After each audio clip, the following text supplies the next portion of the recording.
Praise the Lord. प्रभूची स्तुती असो. प्रेषितांचे कृत्य याचा 5वा अध्याय आणि हिंदीमध्ये सांगते ना पटकन. 1 ते 11 वचन. प्रेरितों की किताब 5 का 11. हाँ 5 का 11, 5 का 11 नहीं, 5 का 1 से 11. तिला हिंदी लई स्पीड येतं ना. मला येते. माझा अर्धा हिंदी अर्धा हिंदी आधा मराठी. हनन्याह नामक एक मनुष्य और उसकी पत्नी सफीरा ने कुछ भूमि बेची और उसके दाम में से कुछ रख छोड़ा, और यह बात उसकी पत्नी भी जानती थी, और उसका एक भाग लाकर प्रेरितों के पांव के आगे रख दिया. पतरस ने कहा, हे हनन्याह, शैतान ने तेरे मन में यह क्या बात डाली कि तू पवित्र आत्मा से झूठ बोले और भूमि के दाम में से कुछ रख छोड़े. जब तक वह तेरे पास पास रही क्या तेरी न थी, और जब बिक गई तो क्या तेरे वश में न थी. तूने यह बात अपने मन में क्यों विचारी. तू मनुष्य से नहीं परंतु परमेश्वर से झूठ बोला है. ये बातें सुनते ही हनन्याह गिर पड़ा और प्राण छोड़ दिए, और सब सुनने वालों पर बड़ा भय छा गया. किती 11 पर्यंत. हाँ.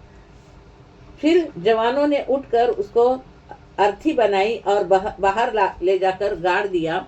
लगभग 3 घंटे के बाद उसकी पत्नी जो कुछ हुआ था न जानकर भीतर आई. तब पतरस ने उससे कहा, मुझे बता, क्या तुमने वह भूमि इतने में ही बेची थी. उसने कहा, हाँ, इतने ही में. पतरस ने उससे कहा, यह क्या बात है कि तुम दोनों ने प्रभु के आत्मा की परीक्षा के लिए एका किया. देख, तेरे पति के गाड़ने वाले द्वार ही पर खड़े हैं और तुझे भी बाहर ले जाएंगे.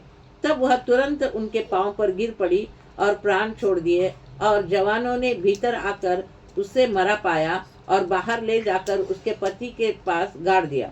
सारी कलीसिया पर और इन बातों के सब सुनने वालों पर बड़ा भय छा गया. धन्यवाद. धन्यवाद. सजो स्टार्टिंगचं एक स्टांजा आहे आपण गाऊया.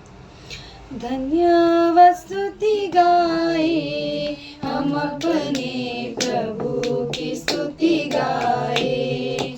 हालेलुया स्तुति गाए हम अपने प्रभु की स्तुति गाए. अच्छा है भला है मेरा यीशु, अच्छा है, अच्छा है भला है मेरा यीशु, अच्छा है, मेरे लिए पर्याप्त है. धन्यवाद स्तुति गाए हम अपने प्रभु की स्तुति गाए. हालेलुया स्तुति गाए हम अपने प्रभु की स्तुति गाए. यरीहो जैसी बाधाएं हो, अगुवाई यीशु करेगा. यरीहो जैसी बाधाएं हो, अगुवाई यीशु करेगा. डरेंगे नहीं, घबराएंगे नहीं, स्तुति से हम जय पाएंगे. डरेंगे नहीं, घबराएंगे नहीं, स्तुति से हम जय पाएंगे. धन्यवाद स्तुति गाए हम अपने प्रभु की स्तुति गाए. हालेलुया स्तुति गाए हम अपने प्रभु की स्तुति गाए. लाल समुंदर जैसे आजमाइशें यीशु तेरे आगे चलेगा. लाल समुंदर जैसी आजमाइशें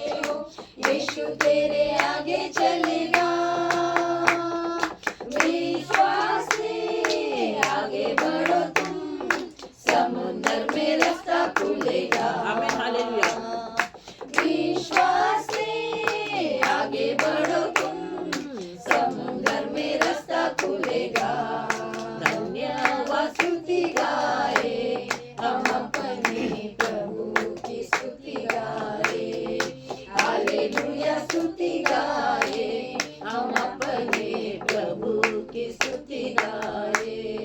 शरीर प्राण और आत्मा भी मुश्किल में पड़ जाए तो, शरीर प्राण और आत्मा भी मुश्किल में पड़ जाए तो, स्तुति गीतों को गाने से प्रभु से सामर्थ मिलेगा। Yes hallelujah. स्तुति गीतों को गाने से प्रभु से सामर्थ मिलेगा। धन्यवाद स्तुति गाए, हम अपने प्रभु की स्तुति गाए। हालेलुया स्तुति गाए, हम अपने प्रभु की स्तुति गाए। बोले यीशु मसीह की जय। Hallelujah hallelujah hallelujah. हमने अभी तक दो परिवारों को देखा है ना? धन्यवाद धन्यवाद। एक हवा की परिवार को देखा था, और किसकी परिवार को देखा? एस्तेर की परिवार को देखा। मतलब एस्तेर को हमने पूरा देख लिया, रूत को देख लिया, रूत और उसकी सास के जीवन को देखा। तो अभी हम देखेंगे हनन्या और सफीरास का जीवन। यहाँ पर लिखा गया है की हनन्या नामाचा कोणी एक इसम ज्याची बायको सफीरा यांनी आपली मालमत्ता विकली, मग त्याने आपल्या किमतीतून काही भाग बायकोच्या संमतीने मागे ठेवला व काही भाग आणून प्रेषितांच्या चरणी ठेवला। तेव्हा पेत्र म्हणाला, हनन्या तू पवित्र आत्म्याशी लबाडी करावीस व जमिनीच्या किमतीतून काही ठेवून घ्यावे म्हणून सैतानाने तुझे मन भरवले आहे काय? ती होती तोवर तुझी स्वतःची व विकल्यावर तुझ्या स्वाधीन नव्हती काय? हे करण्याचे आपल्या मनात तू का आणतोस? तू मनुष्याशी नव्हे तर देवाशी लबाडी केली आहेस। हे शब्द ऐकताच हनन्या खाली पडून प्राण सोडला आणि हे ऐकणाऱ्या सर्वांना मोठे भय वाटले आणि त्यानंतर तरुणांनी उठून त्याला गुंडाळले व बाहेर नेऊन पुरले। हालेलुया। आणि याच्यानंतर आपण पाहतो की त्याची पत्नी पण काय झालेली आहे? पुरलेली आहे। ब्रदर आपको समझ में आया? नहीं। हिंदी जो पढ़ा सिस्टर ने, एक हनन्या नामक एक व्यक्ति है, उसके जीवन में क्या हो गया है और उसकी पत्नी है सफीरास। ऐसे एक हस्बैंड एंड एक वाइफ है। यहाँ पर इनके परिवार को क्या हुआ है, वो टाइम पे सारे प्रेषित लोग प्रभु के वचन की बातों को लोगों को समझाया करते थे, लोगों को समझाते थे और लोगों को प्रभु की तरफ क्या हो जाते थे, लेके आते थे। उनके बोलने के द्वारा ही बहुत सारे लोग क्या हो जाते थे, प्रभु में आ जाते थे। और जैसे हमने अभी वचन को शुरू करने से पहले कितनी सारी गवाहियों को सुना कि हमने एक दूसरे को सुनकर, एक दूसरे को बचपन से सुनकर या बड़े होने के बाद बीमारियों की अवस्था में सुनकर, बीमारियों की अवस्था में प्रभु को जानकर हम लोग क्या हो गए, प्रभु के पास आ गए। अभी हमें क्या नहीं करना है, प्रभु को छोड़ना नहीं है। और हम सोचते हैं कि हम जो भी करें हम प्रभु के लिए करना है। वचन क्या कहता है कि आप और हम जो भी करें वो किसके लिए करना है, प्रभु के लिए कर रहे हैं, ऐसा सोच और समझ के कर। पहले जब हम प्रभु में नहीं थे या प्रभु को नहीं जानते थे, क्या उस समय हम ऐसी बातें कर रहे थे? नहीं।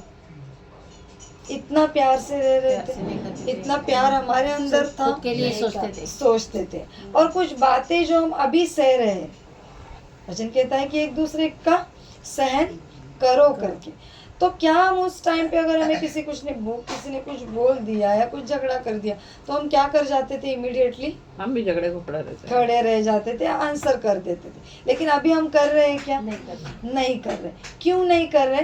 क्योंकि प्रभु का प्रेम हमारे अंदर क्या है, आया है। बहुत सारे लोग क्या हो जाते हैं, एक दूसरे का देख कर क्या करते हैं, कार्य कर देते हैं। जैसे अभी हम सब प्रभु में, अगर यहाँ पर कोई नया व्यक्ति आता है या हम में से ही कोई, मैं कुछ क्या कर रही हूँ, एनवेलप में डाल के मैंने प्रभु के भवन में डाल दिया है, तो सिस्टर तो ऑलरेडी लेके आई है, बैग में डाल के एनवेलप तैयार करके लेके आई है। तो उन्होंने क्या किया, जैसे ही मैंने डाला हुआ देखा, उन्होंने क्या किया, उन्होंने सोचा अरे मेरे पास तो ऑलरेडी मैं लेके आई हूँ करके, तो उन्होंने क्या किया, उसको निकाल के वो भी डाल दिया। और अगर आपको लगता है कि अरे सब कुछ सब लोग कर रहे हैं, मैं भी कुछ तो प्रभु के लिए करूँ, तो क्या किया, निकाल के डाल दिया। कुछ भी होने दो, वो चीज़ होने दो, पानी होने दो, या कुछ भी भाग होने दो, आपने उसको क्या किया है, प्रभु के लिए उठाया है। कुछ ऐसे लोग जो क्या कर जाते हैं, दुनिया के लोग कर रहे करके खुद भी कर जाते हैं, है ना। आज बहुत सारी, ये प्रभु में ही नहीं, बाहर की दुनिया में बहुत सारे ऐसे लोग हैं जो क्या कर रहे हैं, दुनिया के लोग कर रहे हैं करके आप अपने हृदय से भी वो कर रहे हैं।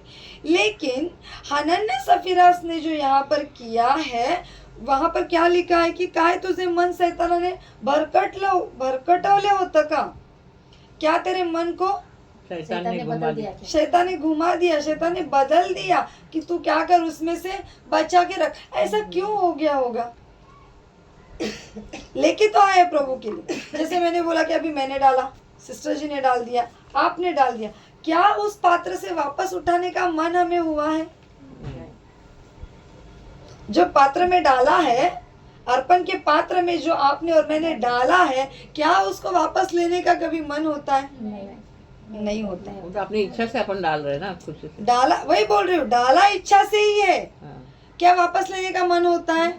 नहीं है। हमारे पास 10,000 रुपए सैलरी आया है, 1,000 रुपए मैंने निकाल के प्रभु के लिए एनवेलप में डाल के बाइबल में रख दिया कि मैं चर्च में जाके डाल दूं कर। ऐसे करके अगर मैंने डाला है और चर्च में जाने के बाद मैंने सोचा कि अरे 1,000 नहीं चाहिए, उसमें से 500 निकाल देती हूँ, 500 डाल देती, क्या करेंगे, इतने सारे लोगों ने तो डाल दिया है, मेरे इसमें से कम हो जाएगा तो कोई देखेगा भी नहीं, पूछेगा भी नहीं। लेकिन एक बार हमने जो तय कर लिया है, इसी को बोलते हैं, जो वापस लेना है ना, वही है कि शैतान ने हमारे मन को क्या किया है, बदली किया है, बहका दिया। हनन्याह और सफीरास का परिवार, ये पति पत्नी है, दोनों अच्छे से क्या कर रहे हैं, उनके जीवन में रह रहे, उनके पास जो खेती था उसमें से उपज निकाल कर वो खा रहे, संभाल रहे, सारी बातों को क्या कर रहे हैं, उनके जीवन में अच्छा चल रहा है। लेकिन जब वो प्रेषित वहां पर प्रभु की बातों को सिखाने के लिए आए हैं, समझाने के लिए आए हैं, उन्होंने क्या किया, सारे लोगों को देख लिया कि सब लोग आके प्रेरितों के चरणों में बैठे, मतलब वो वहां पर पतरस के चरणों में क्या किए हैं, बैठे, और बैठकर क्या कर रहे हैं, पतरस जो भी सिखा रहे उसको वो लोग ग्रहण कर रहे, समझ रहे, सीख रहे, है ना। और जो भी हमारे अंदर गलतियां हैं उसको निकाल कर एक प्रभु वाला जीवन जीने का कोशिश कर, सभी लोगों का चल रहा है। जैसे जैसे जैसे दिन बढ़ते गए उनके जीवन में बदलावत आता गया। जैसे हम प्रभु में आए वैसे हमें इमीडिएटली कोई भी चेंजेस नहीं आएगा, लेकिन आज 10 साल के बाद अगर हम खुद को देखें, वही तो बोला कि हम एक बार अगर अर्पण में डाल दिया तो वापस लेने का मन नहीं होगा। लेकिन शुरुआत में ही रहेंगे तो इतना डाला, थोड़ा कम कर देते, थोड़ा ज़्यादा कर देते, कभी लगेगा कि अरे 10 रुपये और डाल, बस 10 रुपये और बढ़ा देते, कभी लगेगा थोड़ा कम कर लेते। ये मतलब ऊपर चढ़ उतार या चंचल मन अवस्था शुरुआत में होती है कई बहुत सारे लोगों। लेकिन क्या आज हम स्थिर हो गए तो हमारे अंदर ऐसी अवस्था है? नहीं है। ये जो इनका मन जो बदली हो गया है, वो इसीलिए बदली हो गया है कि उनका पूरा समर्पण नहीं है। उन्होंने खुद के हृदय से तो दिया है, लेकिन किस रीति से दिया है कि लोग दे रहे हैं, लोग लाकर प्रभु के चरणों में, वो प्रेरितों के चरणों में रख रहे, इसलिए कि प्रभु के मार्ग के लिए काम पर आए, इसके लिए सब लोग दे रहे तो हम भी देंगे। तो देंगे करके क्या किया उन्होंने, उनके पास देने के लिए कुछ है नहीं, तो उन्होंने जाके खेत और जमीन जो भी था वो बेच दिया। बेचकर जो पैसे लेके आए, अभी हृदय में क्या तय किया हुआ था कि जो जमीन है वो पूरा बेचकर सब पैसा यहाँ पर दे देंगे। लेकिन मंदिर में लाने से पहले घर में उनके अंदर, वो सफीरा के अंदर क्या आया है, मोह आया है, लालच आया है। उसने उस पैसे को देखकर उसका मन क्या हो गया, वहां पर बदली हो गया है, और उसने क्या किया, थोड़ा निकाल कर बहुत सारी बहनों को आदत होती है ना, कुछ भी देना रहेगा, कुछ भी खाने की चीज होने दो, देने की होने दो, अच्छी वस्तु होने दो, अच्छा वाला निकाल कर साइड में रख देंगे। कभी हमारे जीवन में ऐसा आएगा ना तो समझ लेना कि ये प्रभु की ओर से नहीं है, क्योंकि प्रभु हमें खुद के लिए सोचने से पहले दूसरों के लिए सोचने वाला मन दिया है। सबसे पहले प्रभु ने हमें क्या किया है, दूसरों को संभालने के लिए, दूसरों को देने वाला, दूसरों का ख्याल रखने वाला, प्रेम करने वाला हृदय क्या किया है, दिया है। शोमरोनी व्यक्ति को हम देखते हैं ना, चांगला शोमरोनी आपण पाहतो, अच्छा शोमरोनी, उसने कुछ सोचा नहीं, सब कुछ करने के लिए तैयार हो गया। सबसे उत्तम यीशु मसीह, उनके जीवन से हम बहुत कुछ सीख सकते हैं। क्या उन्होंने कभी हमसे लेने के लिए मन बनाया है? पुराने नियम में तो कहते हैं कि तुम चक्के तो देख लो प्रभु को, तो वो कितना आपको आशीष देगा, कितना आपको भलाई उत्पन्न करके देगा। वो मधु से भी प्यारा है। एक बार चक्के देख लो, फिर समझ में आ जाएगा। जैसे सिस्टर ने भी बोला कि कुछ भी होने दो, मैं घर परिवार कुछ भी छोड़ने के लिए तैयार हूँ, लेकिन परिवार में मेरे प्रभु को नहीं छोड़ सकती। क्यों नहीं छोड़ सकते? क्योंकि हम जानते हैं कि इसमें क्या है, क्या मेरा खुदा है और वो मेरे लिए क्या कर सकता है, उसने मेरे लिए क्या किया हुआ है और आने वाले दिनों में वो मेरे लिए क्या करेगा। इसलिए वचन क्या कहता है कि जीवित खुदा को छोड़कर मूर्तियों के पीछे जाने वाला हृदय प्रभु मेरे अंदर कभी भी मत रखना। मूर्ति सिर्फ मूर्ति नहीं होती, कुम्हार ने बना के दी वही मूर्ति नहीं है। अलग अलग प्रकार की मूर्तियां, पैसा एक प्रकार की मूर्त है जिसके पीछे हम क्या करते हैं, भागते हैं। मोबाइल एक प्रकार की मूर्त है जिसको हम हमेशा स्क्रॉल करेंगे, देखते रहेंगे, वो क्या है, एक प्रकार की मूर्ति पूजा है। किसी व्यक्ति के पीछे अगर हम जा रहे हैं और वो इसलिए मेरा बहुत प्यार है, मैं उसी के पीछे तो वो भी उसके लिए किया हुआ एक मूर्ति पूजा है। प्रभु कहता है कि इन सारी आइडल्स को बनाने से अच्छा है तुम जीवित खुदा को अच्छी रीति से जान लो, अच्छी रीति से पहचान लो कि तुम्हारा जीवित परमेश्वर तुम्हारे लिए क्या कर सकता है। यूहन्ना में हम देखते हैं कि वो कहता है कि मैं तुम्हारे लिए प्राण भी दे सकता हूँ। एक अच्छा चरवाहा अपनी भेड़ और बकरियों के लिए प्राण भी दे सकता है। तो यहाँ पर क्या हो गया, हनन्यास और सफीरा का प्राण चला गया। क्यों चला गया? उनके अंदर मोह आया है। दुनिया के जो लोग कर रहे हैं उसको देखकर हमें कुछ नहीं करना है।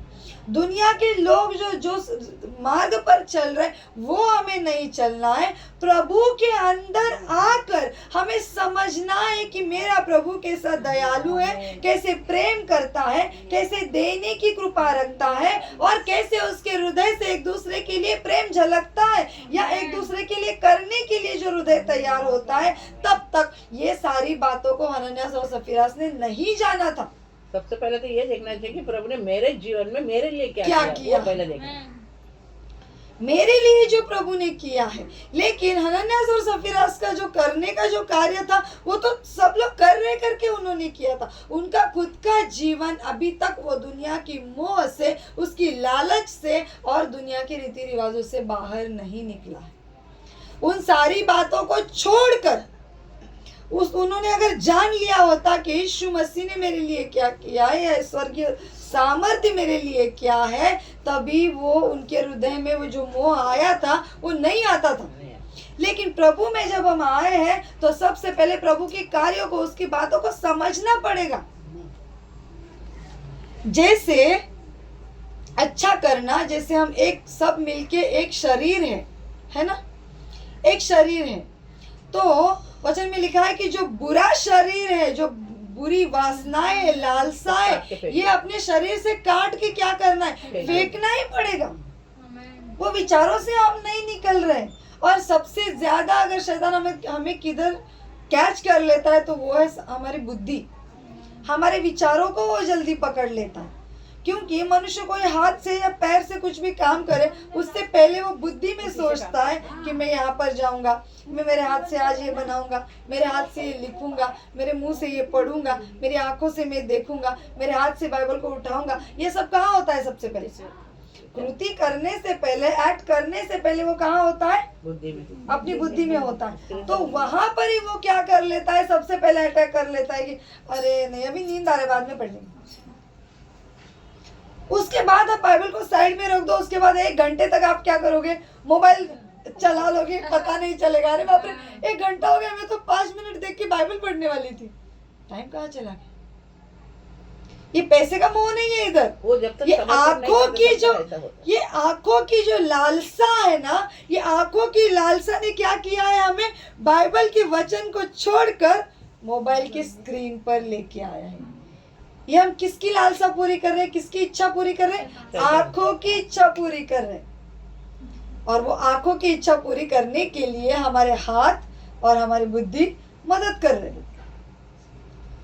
इसलिए सुबह उठते ही हमारे आंखों को, हमारे कानों को, हमारे नाक और मुंह को, हमारी बुद्धि को प्रभु के हाथ में देना ही है। हमें हमारी सोच विचार को देना है प्रभु। बुद्धि को देना है। पूरा भेजा ही हम प्रभु के हाथ में रख दिया है। तो उसके अंदर जो भी विचार, प्रभु को बोले प्रभु मेरे अंदर आने वाले सारे आज के विचार, सारी योजनाएं आपकी इच्छा के अनुसार इसको आप पूरा करके दे मेरे दीजिए। हाथ में समर्पण कर। ये सबमिट होना है। हनन्यास और सफीरा के जीवन में प्रभु है, प्रभु को जान रहे हैं, लेकिन सबमिशन नहीं है। इसीलिए वो क्या हो गए? उसकी लालसाओं में गिरे हैं। इसीलिए पतरस उन्होंने उनको क्या पूछता है कि जब वो तुम्हारे, पढ़ो उसको, 3 पढ़ो। पतरस ने कहा, तेज ना, हे हनन्या, शैतान ने तेरे मन में यह बात क्यों डाली कि तू पवित्र आत्मा से झूठ बोले और भूमि के दाम में से कुछ रख छोड़े? जब तक वह तेरे पास रही क्या तेरी न थी? और जब बिक गई तो क्या तेरे वश में न थी? तूने यह बात अपने मन में क्यों विचारी? बस क्या बोला है कि जब तक वो तेरे हाथ में थी, जमीन तेरे हाथ में थी, तब तक तेरी नहीं थी। जब बिक गई तो उसका दाम भी तेरे हाथ में था, है ना? जब जमीन बेचनी ही थी तभी अगर वो बोल दिया होता प्रभु मैं ये जमीन को 10,000 में बेच रहा हूँ, उसमें से 5,000 मैं तेरे भवन में समर्पित करूंगा, तेरे भवन का कार्य के लिए, और 5,000 में मेरे परिवार को रख रहा हूँ, तो क्या प्रभु उसके अर्पण को स्वीकार नहीं करने वाले थे? कर सकते थे ना।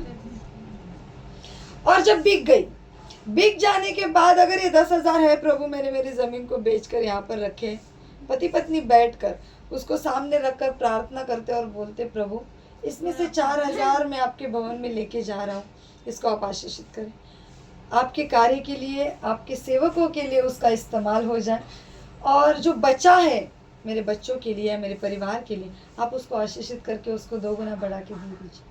क्या प्रभु उसको 2 गुना नहीं बढ़ा के दे देते? और जो 4,000 जो कम भी था तो भी उसको प्रभु आशीषित नहीं करते? जरूर करते, लेकिन देने का हृदय था वो वहां पर क्या हो गया है? बदली हो गया है। प्रभु हमारे देने का जो अमाउंट है उसका नंबर नहीं देखता है। प्रभु को उसके नंबर से कोई मतलब नहीं है। आपके पास 10 लाख रुपए होने दो और उसमें से आपने 1 रुपया भी उठाकर अगर बोला है प्रभु मेरे हाथ में जो है 1 रुपया मैं आपको देना चाहता हूँ, लेकिन वो देने के बाद हमारे मन में कुड़कुड़ाहट नहीं होना चाहिए कि अरे इतना दे दिया, थोड़ा ज्यादा दे दिया होता, कम दे दिया होता, ये वाली बात नहीं चाहिए। 1 रुपया भी आप दे दो पूरे समर्पित हृदय से। इसलिए वचन क्या कहता है कि संतोषाने देणारा देवाला आवडतो। पूरे हृदय से देने वाला परमेश्वर को पसंद है। वो का नंबर उसका कितना भी होने दो, 1 रुपया होने दो, 1,000 होने दो, तुम्हारा 10 लाख होने दो, और जो बाकी बचा है उसमें भी हमें क्या करना है? पूरे हृदय से संतोष से रहना है। हमारे हृदय में उसके लिए शांति होनी चाहिए कि प्रभु आपने जो भी मेरे लिए दिया है उसके लिए मैं क्या हूँ? आशीषित हूँ। आप इसको बढ़ा के मेरे लिए कार्य करें। इसको खत्म होने से पहले मेरी जो भी जरूरत है उसको आप आशीषित करके पूरा करके दे दीजिए। क्या प्रभु हमें उसके लिए आशीषित नहीं करके देंगे? ना ही उन्होंने इस रीति से समझदारी की बात की। ये आपको पता है, जो अभी जो सब कुछ समझाया, ये है बुद्धि की आत्मा। जैसे हम सब बोलते हैं कि मैं बुद्धि से भी प्रार्थना करूंगा और परमेश्वर के सामर्थ्य से भी प्रार्थना करूंगा, तो हमें क्या करना है? बुद्धि से कुछ कार्यों को अच्छी रीति से संभाल कर व्यवस्था से लेके जाना है। हम क्या करेंगे? हमेशा नहीं, जो भी है जैसे भी उल्टा पलटा कैसे भी करके फिर बोलेंगे अरे नहीं, ऐसा नहीं, ऐसा करना चाहिए था, ऐसे नहीं, ऐसे होना चाहिए था। ऐसे नहीं होता है। हम जो भी कर रहे हैं उसके लिए हमारे अंदर दो बातें होनी है। एक तो हमारा पूरा हृदय समर्पित होना है प्रभु को, मतलब दुनिया की बातों को छोड़कर हमें प्रभु को अच्छी रीति से जानना है कि प्रभु ने मेरे लिए क्या किया, मैं प्रभु के लिए क्या कर सकता हूँ, और विशेष करके इन सारी बातों से मुझे आशीषित होना। और दूसरी बात यह है कि मेरा देना पूरे हृदय से होना चाहिए। हालेलुया। जो भी कुछ भी हो, मेरा देना पूरे हृदय से होना है। हम एक बातों को हमने कर लिया और एक करने के टाइम पर हम बोल रहे हैं कि नहीं, ऐसा नहीं हो सकता। इसीलिए जैसे ही वो हनन्यास ने क्या किया, पतरस के सामने लाकर उस अर्पण को रख दिया। क्या वहां पर पूछा है कि क्या तूने पूरा लेके आया? हनन्यास को कुछ नहीं पूछा। हनन्यास को सीधा बोला कि तूने पवित्र आत्मा के साथ क्या किया है? झूठ बोला है। ये किसने बताया? ये ज्ञान की आत्मा है जो पतरस के अंदर परमेश्वर ने डाला हुआ था। ये सामर्थ्य की आत्मा जो काम करती है। एक व्यक्ति को देखने के बाद भी पता चलता है कि उसका जीवन कैसा है करके, या उसके जीवन में अभी क्या चल रहा है। क्यों? कब चलेगा? जब हम उस आत्मा को हमारे अंदर स्वीकार करते हैं, जब हम पवित्र आत्मा के अंदर चलते हैं। वो पवित्र आत्मा के साथ हमें ये अलग अलग जो बुद्धि का ज्ञान, सामर्थ्य के वरदान, या वचन का ज्ञान देने वाला, चंगाई का सामर्थ्य देने वाला, ये सारे वरदान उसके पीछे क्या हो जाते हैं? आ जाते हैं। लेकिन एक उस पवित्र आत्मा को पाने के लिए हमारा हृदय प्रभु को समर्पित चाहिए, सच्चाई से चाहिए। नहीं भी है तुम्हारे पास, नहीं दोगे तो भी प्रभु ये नहीं बोलेगा कि क्यों नहीं दिया, क्योंकि उसको मालूम है कि हमारे पास नहीं है। कुड़कुड़ाहट करने से अच्छा है मत दो। फटा, जला, टूटा, चोरी करके लाया हुआ देने से अच्छा है मत दो। नहीं दिया तो भी चलेगा, नहीं दिया तो चले। पैसे एक दिन मुझे जेब से दे दिए, बोला इसमें से तू रिक्शा के लिए यूज कर, बाकी के अर्पण में डाल। और रिक्शा वाले ने मुझे नोट खराब दे दिया, मैंने देखा नहीं। जैसे उसने फोल्ड करके दिया था वैसे मैंने पॉकेट में रख दिया। और अर्पण के टाइम में खोल के देखा, उसको खोला, निकाला, तभी टेप लगाया हुआ, कटा हुआ, एकदम पतला हो गया। नहीं, जैसे कोई स्क्वीज भी करेगा तो फट जाएगा, ऐसा पुराना वाला दे दिया। मैंने उसको वैसे ही घड़ी करके पॉकेट में रख दिया। प्रभु, इतना खराब वाला देने से अच्छा मुझे देना ही नहीं, आज की लिए क्षमा कर देना। दिया नहीं। मैंने जेब को जाके बोला, जब मैंने अर्पण डाला, नहीं क्यों, कैसे डालूं ये खराब वाला नोट जो मुझे दिया था उसने? नहीं दिया। हमारा नहीं देना प्रभु को दुखी नहीं करता है। अगर मैंने वो डाल दिया होता तो मैं दिन भर वही सोचती रहती, अगले संडे अच्छा हाथ में नोट आने तक, लास्ट संडे खराब नोट डाला। इससे अच्छा है कि मैं दूं ही नहीं। उससे क्या होता है पता है? होगा तो कुछ ज्यादा इशू नहीं, लेकिन जो वो दिन भर मुझे जो सताएगा ना कि मैंने खराब नोट डाला है, वो आत्मा जो है वो क्या करेगी? मुझे प्रभु की उपस्थिति से अलग करेगा। जब भी मैं बैठूंगी वो याद दिलाएगा, जब भी मैं प्रार्थना करूंगी वो मुझे याद दिलाएगा, जब भी मैं काम करूं मुझे याद दिलाएगा।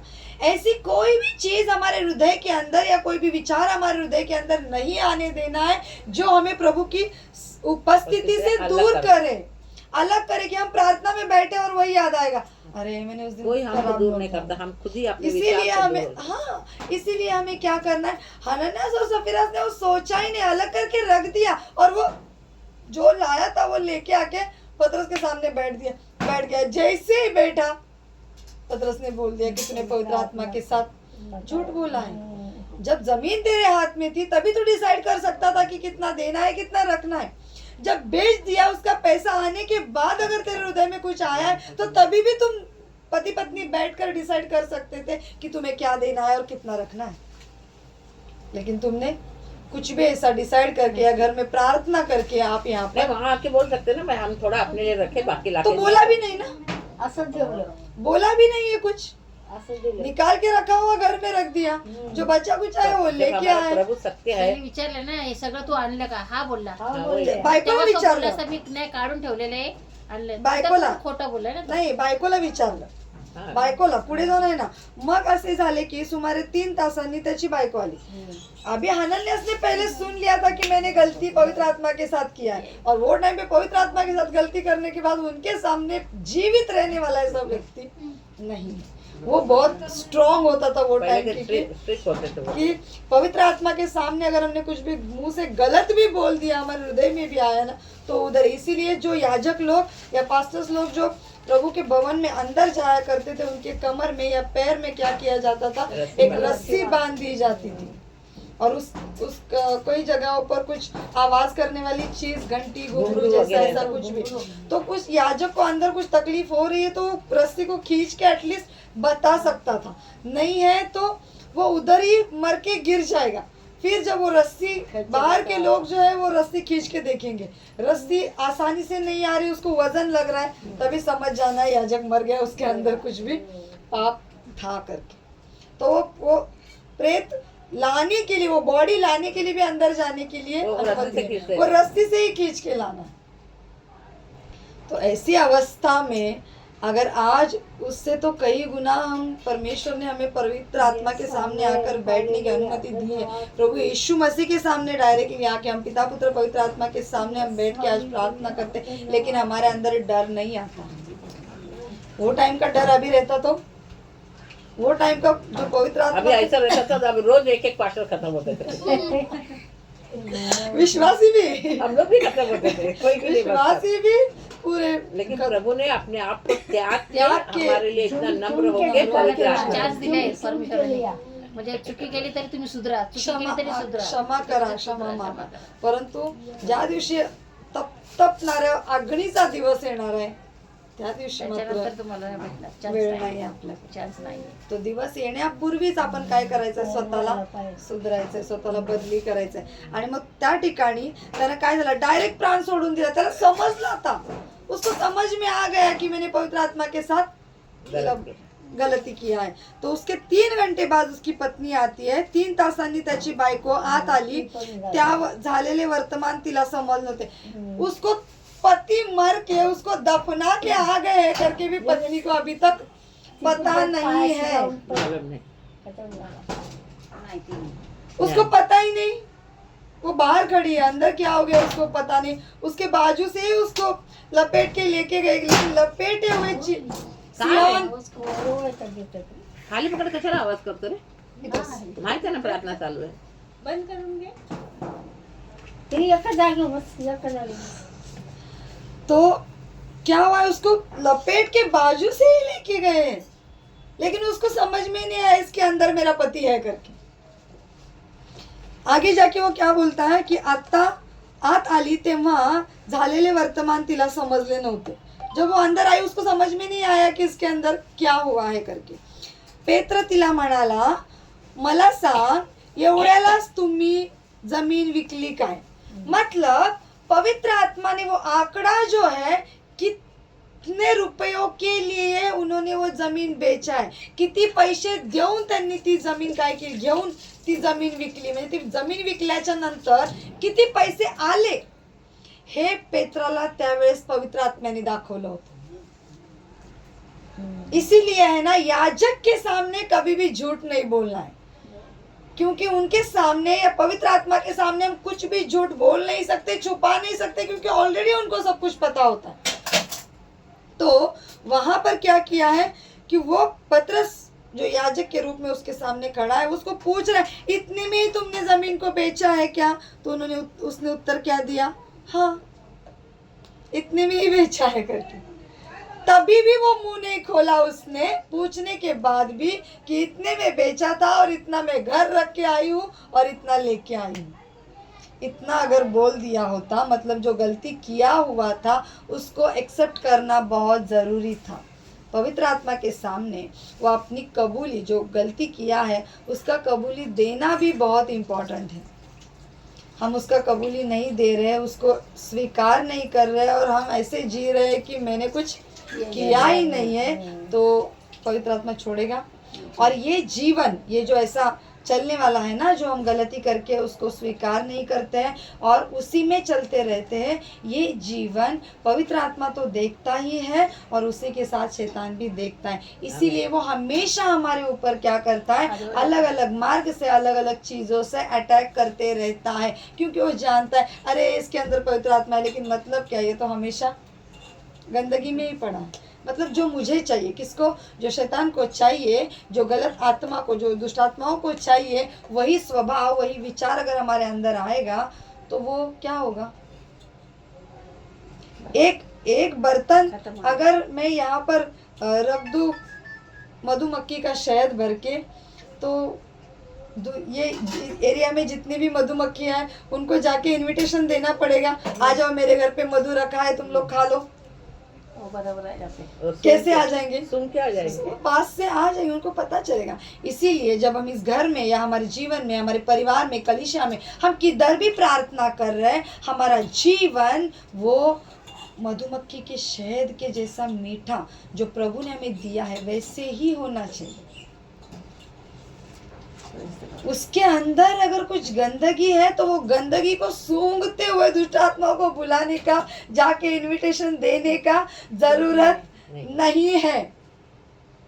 वो हमारे जीवन को देख के अपने आप आ जाएगी, वो बोलेगी देख मेरे लिए द्वार तो खुला ही है। इसीलिए हमें क्या करना है, जो शैतान को पसंद है वो हमारे अंदर नहीं रखना है।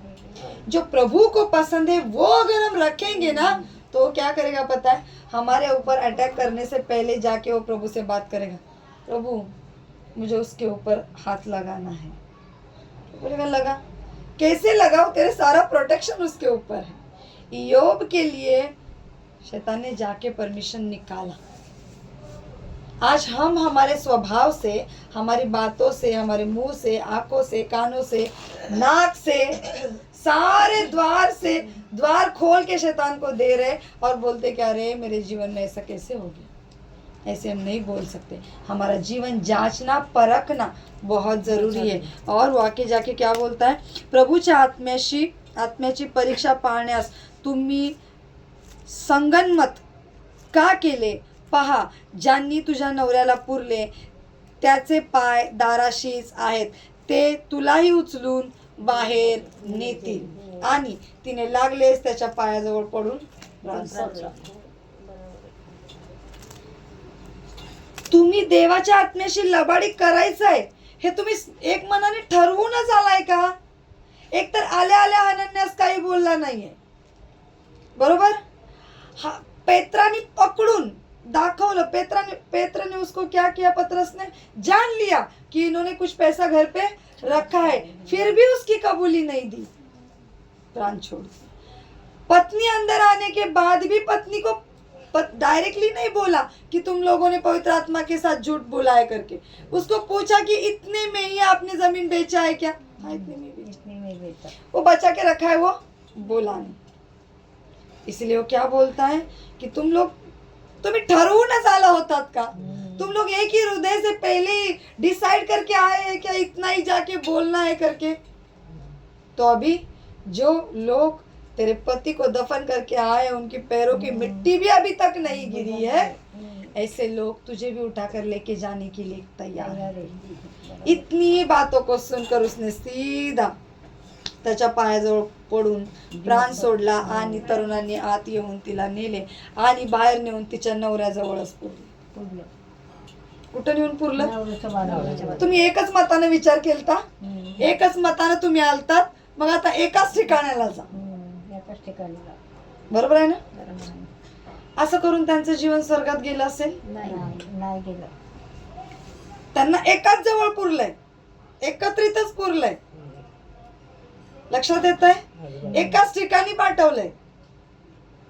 शरीर जरी एका ठिकाणी असलं तरी आत्मा पण एकाच ठिकाणी गेलाय, कारण का विचार एकत्रितच केला होता, बरोबर है ना? समझता है जी? समझ में आ रहा है सिस्टर? एक ही विचार से उन लोगों ने घर से विचार करके आए थे, एक ही बातों को सोचकर। अगर घर पर ही सोचा होता कि इतने में बेचा है, इतना देंगे, इतना रखेंगे, बेचने के बाद भी अगर डिसाइड करके दोनों मिलके बैठ के प्रार्थना किया होता कि इतना लेके आए हैं, इतना 5,000 देंगे, इतना 5,000 रख लेंगे, है ना, दोनों मिलके एक सच्चे हृदय से, सच्चे विश्वास से अगर बोलते कि नहीं प्रभु मैं इतना दे रही हूँ, आप इसको स्वीकार, तो प्रभु उसकी प्रार्थना को भी सुन लेते और उनके अर्पण को भी स्वीकार कर लेते। लेकिन उन्होंने किया क्या? पवित्र आत्मा के साथ झूठ बोला, उल्लंघन किया है। इसके लिए उनका जीवन एक ही जगह पर, एक ही, वो दोनों का आत्मा एक ही जगह पर। आज हमें कहाँ जाना है इसके बारे में भी हमें सोचना है। जाने का मार्ग भी हमें क्या करना है, सोचना पड़ेगा। एक छोटा सा मोह, वो टाइम पर अगर जमीन 4 या 5 रुपए में बिक गई होगी, तो 1 रुपया भी अगर उन्होंने खुद के लिए बचा के रख कर बोला होता प्रभु को कि 1 रुपया मेरे लिए रखा है, प्रभु उस 1 रुपये को भी 100 रुपये में बदली करने वाला सामर्थ्य था, इतना ताकत था। लेकिन प्रभु की सामर्थ्य को वो नहीं जान पाए। हमारा देना दूसरों को देखकर नहीं होना है, हमारा कार्य करना, कृति करना या विश्वास में आना दूसरों को देखकर नहीं, हमारे प्रभु को देखकर होना चाहिए। प्रभु को हमें जानना है, अच्छे से समझना है, परखना है और हमारे हृदय में प्रभु को स्वीकार करना है। हमारा कलीसिया का जीवन परमेश्वर के सामने, कलीसिया के लोगों के सामने पवित्रताई वाला होना चाहिए। इसलिए हम बोलते हैं ना, हमारी कलीसिया में जितना प्रेम है या सामर्थ्य है वो दूसरी किसी भी जगहों पर हमें नहीं मिलता है। क्यों? क्योंकि हमारा सबका जो हृदय है, हमारे सबका जो विचार है, एक आत्मा के अंदर क्या है, ढक कर रखा हुआ है। हम सब किसके अधीन है? परमेश्वर के अधीन है। परमेश्वर के अंदर हमें प्रभु ने क्या किया है, ढक कर रखा हुआ है। इसीलिए हम क्या करते हैं, एक दूसरे के लिए मध्यस्थता करते हैं, एक दूसरे के लिए प्रार्थना करते हैं, एक दूसरे की इच्छाओं को समझते हैं, एक दूसरे के लिए फ़ोन पे भी हम कुछ बात सुने तो हम एक दूसरे को समझ कर प्रार्थना करते हैं। क्यों? क्योंकि हमारे अंदर वो परमेश्वर की आत्मा है। परमेश्वर से लबाड़ी करने वाली, झूठ बोलने वाली, पवित्र आत्मा के साथ गुस्सा करने वाली नहीं, परमेश्वर को आनंदित करने वाली जब आत्मा हमारे अंदर होती है तो हम क्या करते हैं, परमेश्वर की योजनाओं पर जीते हैं। प्रभु हमें क्या करता है, एक सुंदर पानी में लगाए हुए वृक्ष के जैसे वो सामर्थ्य को भरकर हमें क्या करता है, चलाता है। परमेश्वर की अग्नि, परमेश्वर का पवित्र आत्मा हमारे ऊपर ऐसे बरसाता है प्रभु कि हम उसके अंदर होकर उसी के साथ चलना सीख जाते हैं, उन्हीं के साथ हम रहते हैं, उन्हीं के साथ हम बात करते हैं, उन्हीं के वचन में हम रहेंगे। हम एक दूसरे को समझेंगे, समझाएंगे, सिखाएंगे, गिरने नहीं देंगे, गिरने वालों के लिए प्रार्थना करेंगे। क्यों? क्योंकि हमने प्रभु को जान लिया है। इसलिए हनन्याह और सफीरास ने प्रभु की आत्मा को जाना नहीं, समझा नहीं, अच्छे से परख कर और प्रभु की सच्चाई को बिना समझे उन्होंने जो कार्य किया उसके लिए उनका नाश हुआ। ये परिवार को अच्छे से समझ लिया, हनन्याह और सफीरास का परिवार कैसे। आज हमारे परिवार में अगर कुछ कमी कटी है, कुछ लोग अभी तक नहीं आए, तो उनके लिए हमें हमारी गवाही को खराब नहीं करना है। हमें हमेशा प्रभु की सामर्थ, प्रभु का प्रेम एक दूसरे को क्या करना है, दिखाना है, बांटना है और एक दूसरे के लिए मध्यस्थता करना है। और आइए इस वचन के द्वारा प्रभु में आशीषित करें। हम प्रार्थना करते हैं। धन्यवाद करते हैं परमेश्वर पिता, धन्यवाद ईश्वर राजा। परमेश्वर पिता, आपकी योजनाओं के लिए हम धन्यवाद करते हैं, आपकी इच्छा के लिए हम धन्यवाद करते हैं। परमेश्वर पिता, हमने जो भी आज सुना है, पढ़ा है, समझा है, प्रभु आज हमारे हृदय में कार्य होने दीजिए कि प्रभु हम आपको जो भी दें, आपके भवन में जो भी कुछ लेके आए, परमेश्वर पिता हम पूरे हृदय से, पूरे मन से लेके आए। जितना भी होने दो प्रभु, उसका नंबर मायने नहीं रखता, हमारा हृदय मायने रखता है कि हम किस रीति पर चलना है और किस रीति से हमें देना है। शुद्ध हृदय से उत्पन्न हो के परमेश्वर पिता हमें वो देना है, किसी भी कुड़कुड़ाहट से या गुस्से वाले हृदय से नहीं, पवित्र आत्मा के सामर्थ्य से भरे हुए हृदय से प्रभु हमें वो समर्पित होना है। प्रभु हमारा हृदय और शरीर, प्राण, आत्मा, हमारा परिवार, कलीसिया, सब कुछ हम आपके हाथ में रखते हैं। परमेश्वर पिता, शारदा सिस्टर अभिषेक के लिए, आलोक ब्रदर के लिए हम धन्यवाद करते हैं। परमेश्वर पिता अभिषेक के अंदर परमेश्वर पिता आप कार्य कीजिए, उस बच्चे को अच्छी सी चंगाई प्रदान करे। वो छोटा है परमेश्वर पिता, उसके अंदर से सारी चिड़चिड़ाहट स्वभाव को निकाल कर परमेश्वर पिता आप कार्य कीजिए। शारदा सिस्टर को पूरी चंगाई से भरे परमेश्वर पिता। इस परिवार को प्रभु हम आपके हाथ में रखते हैं, प्रभु आपके लहू का बाड़ा बांधते हैं परमेश्वर पिता। आलोक ब्रदर के हाथ के कामों को प्रभु आप आशीषित कीजिए परमेश्वर पिता। वो जो भी कमा रहे हैं उनको अच्छा परमेश्वर पिता घर चलाने के लिए सामर्थ दीजिए प्रभु। उनको भवन में आने के लिए जो संडे के दिन छुट्टी चाहिए परमेश्वर पिता, उसके लिए भी हम प्रार्थना करते हैं प्रभु कि एक दिन तो उनको छुट्टी मिल जाए, जिस द्वारा परमेश्वर पिता उनको प्रभु की उपस्थिति में आने के लिए परमेश्वर पिता सहायता हो जाए और प्रभु मार्ग खुल जाए। यहाँ पर बैठे हुए सारे मेरी बहनों के लिए हम धन्यवाद करते हैं, आज जो नहीं आ पाए उनके लिए भी हम धन्यवाद करते हैं परमेश्वर पिता। प्रभु हमारे पास्टर जी के लिए हम धन्यवाद करते हैं, उनको अच्छी चंगाई प्रदान करें, आप उनको रोशनी देकर परमेश्वर पिता और भी सामर्थ्य से चलाए प्रभु परमेश्वर पिता। प्रभु यीशु मसीह हमारी दोनों कलीसिया को हम आपके हाथ में रखते हैं प्रभु। हम जैसे आए थे परमेश्वर पिता, जाते समय आपकी पवित्र आत्मा की संगति हमारे साथ बनी रहे, आपकी सुरक्षा के दूत हमारे साथ बने रहे और परमेश्वर पिता आपकी इच्छा के अनुसार आप प्रभु हमें चलाएं और योजना में बढ़ाएं। आपकी सामर्थ्य जीवन हमारे अंदर आने के लिए परमेश्वर पिता सहायता कीजिए। सारा आदर महिमा जलाल प्रभु आपको समर्पित करते हैं। सारी प्रार्थना को आपने सुना, इसलिए प्रभु हम धन्यवाद करते हैं। यीशु मसीह के मधुर और मीठे नाम से मांगते हैं, सुने और कबूल कीजिए स्वर्गीय पिता। आमीन आमीन आमीन। प्रभु यीशु मसीह की जय, प्रभु यीशु मसीह की जय, प्रभु यीशु मसीह की जय, यीशु मसीह आमीन।